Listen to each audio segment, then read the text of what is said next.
구분할 수 있습니다. 척추의 위쪽 7개 뼈를 경추, 중간 부분의 12개 뼈를 흉추, 그 밑에 5개의 뼈를 요추라고 하는데요. 경추에 침투한 바이러스는 팔로 향하는 신경 경로를 따라서 대상포진 증상을 발생시키고, 흉추에 침투한 바이러스는 늑골을 따라 등과 가슴 쪽에 대상포진을 발생시킵니다. 요추는 다리에 있는 신경 경로를 타고 내려와서 대상포진이 발생됩니다. 대상포진은 치료 후에도 신경마비, 시력저하, 신경통 등의 후유증을 발생시키는데요. 대부분 고치기가 힘들다는 것이 특징입니다.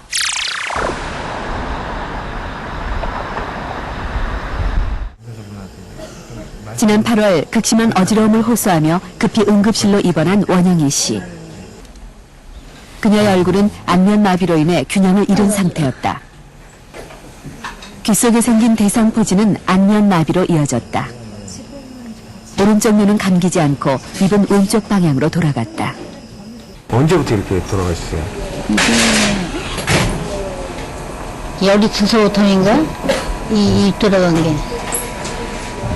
빨리 이 병원에, 큰 병원에 오셨으면 지금보다 더 나아지셨을 텐데요. 그럴 줄 몰랐지. 가위한지 영인지는 안 알고 그냥 학원에 병원에 갔었지. 대상포진이 처음 발병했을 때는 단순한 피부병으로 생각하고 약을 지어 먹었다. 안면에 마비가 생겼을 때는 중풍이라고 생각하고 한의원 치료를 받았다. 하지만 상태는 더욱 악화됐고 그 원인이 귀에 생긴 대상포진 때문이라고는 상상도 하지 못했다. 대상포진 발병 열흘 뒤 병원을 찾았을 때는 이미 심각한 상태였다. 눈 한번 떠보실래요? 감아보세요. 꽉 감아보세요. 이쪽은 거의 안 감기시고, 그래서 이쪽 지금 반쪽에 안면 마비가 오실 거예요. 그 안면신경절에 숨어있는 대상포진 그 바이러스가 다시 뭐 특정 면역력이 약해지거나 그래서 재발현된 거고, 이게 귀에 안면신경이 분포하는 부분에 수포가 나타나고 안면마비가 같이 오거든요. 안면신경 근처에 있는 청신경하고 전정신경이 있습니다. 그 청신경은 청력을 담당하는 거고, 전정신경은 평형 기능을 유지시켜주는 건데, 그 두 부분에도 같이 대상포진 바이러스가 영향을 미쳐서 안면마비와 청력 감소, 그리고 평형 기능 감소가 같이 나타나는 케이스죠. 전정신경의 손상은 심각한 어지럼증을 동반했고 남편에게 의지하지 않으면 걸을 수조차 없게 만들었다. 이 모든 것이 귀에 생긴 물집에서 시작됐다는 사실은 충격적이었다. 그런 것이 그렇게 무서운 거로구나. 근데 그 귀 이거 돌아가는 것뿐만 아니라 이 걸음도 못 걷고 그러니까 뭐 다른 사람은 어떤지 모르겠는데 저 사람을 봤을 적에는 참 걸음도 못 걷고 그러니까는 무서움이라고 그렇게 됩니다. 네. 여기는 지금 이렇게 만지면 좀 어떠세요? 지난해 1월 대상포진을 앓은 김인수 씨는 머리카락이 스쳐도 통증을 느끼는 극심한 이질통에 시달렸다. 네.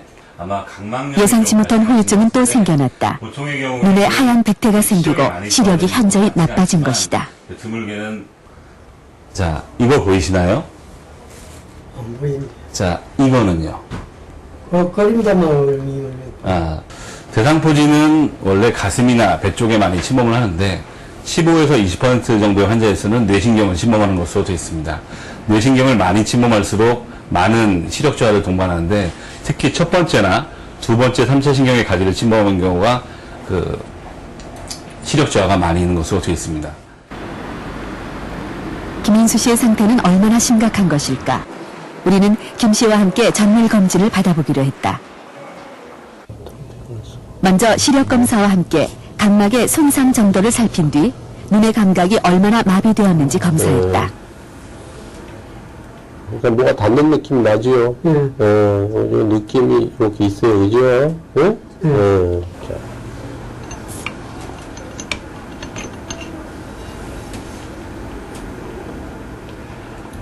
이쪽은 어때요? 느낌이? 없지요. 예, 느낌이 없을 것 같아서 내가 지금. 그죠? 닿는지 안 닿는지 잘 모르겠죠?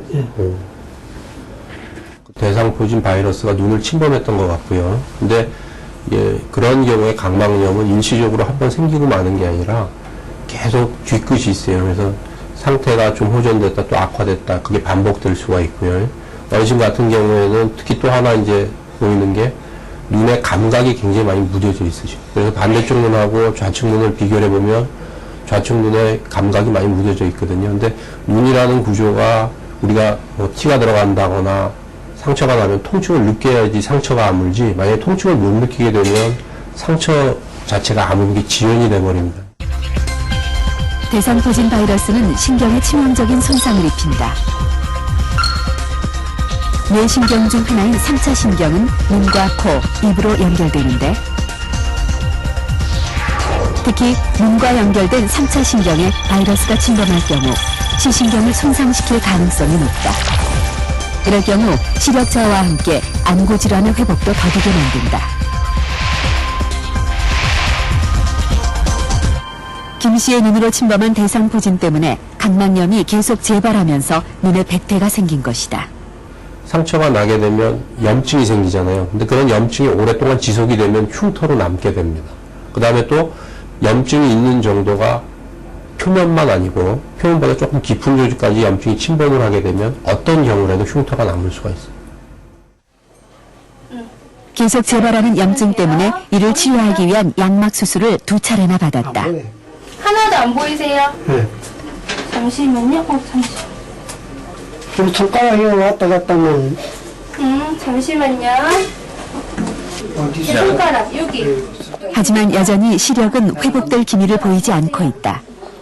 따라서 대상포진이 얼굴에 생길 경우 시신경의 손상을 예방하기 위해 안과 진료가 병행돼야 한다.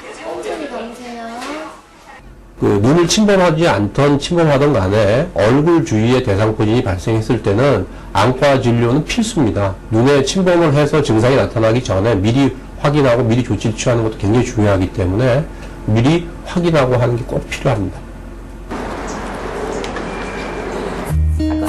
손녀와 함께 간식을 나눠 먹는 김영자 씨. 이때가 김 씨에겐 가장 행복한 시간이다. 손녀가 먹는 간식과 자신이 먹는 음식은 따로 챙긴다. 대상포진이 생긴 이후 딱딱하거나 까끌까끌한 음식은 씹을 수가 없기 때문이다. 어릴 때부터 즐겨 먹던 강냉이도 이젠 기피 음식이 돼버렸다. 저도 옛날에는 이거 다 좋아했던 음식이잖아요. 그래서 이걸 수시로 입에 넣어보면 깜짝깜짝 놀래요. 쓰리고 아려서. 사포 아시죠? 사포로 손에 이렇게 민다고 생각해 보세요. 따갑고 쓰리죠. 그런 표현이 제일 정확할 것 같아요. 대상포진은 그녀의 혀에 감각 이상을 남겼다. 때늦은 치료에서 비롯된 것이다. 입술에 하나둘 포진이 나더라고요. 그렇더니 뭐 금방금방 확 퍼져가지고 여기 입술에 생기고부터는 한 일주일 됐죠. 내과 갔다가 이비인후과 갔다가 그러다 보니까 일주일 됐죠. 토요일 일요일 또 겹쳤죠. 그러니까 한 일주일 만에 그렇게 많이 난 거예요. 직접 버섯과 대추를 말려 뜨겁게 마시던 대추차도 이제는 차게 식혀 마셔야 한다. 음식의 제맛을 즐길 수 없는 것도 큰 고역이다. 식욕이 첫째는 없죠. 왜냐하면 입에 이제 들어가면 불편하니까 자꾸 거부하게 되고 그렇다 보면 자꾸 이제 식욕이 떨어지는 거죠. 그래서 이 대상포진이 다른 부위에 오는 것보다 이 얼굴 부위에 이 혀, 입 이쪽으로 오는 거는 정말 고통스러운 것 같아요. 대상포진 후유증 중 대표적인 것은 신경 손상으로 남은 대상포진 후 신경통이다. 72살의 남형우 씨는 대상포진을 앓은 뒤 20년간 신경통에 시달리고 있다. 아 시원하다. 하루에도 5번씩 수건으로 찜질을 반복한다. 이렇게 찜질하시면 좀 덜 아프세요? 예, 시원하지. 그럼 이제 찜질 수건 걷어 나가서 뭐 한 5분, 10분이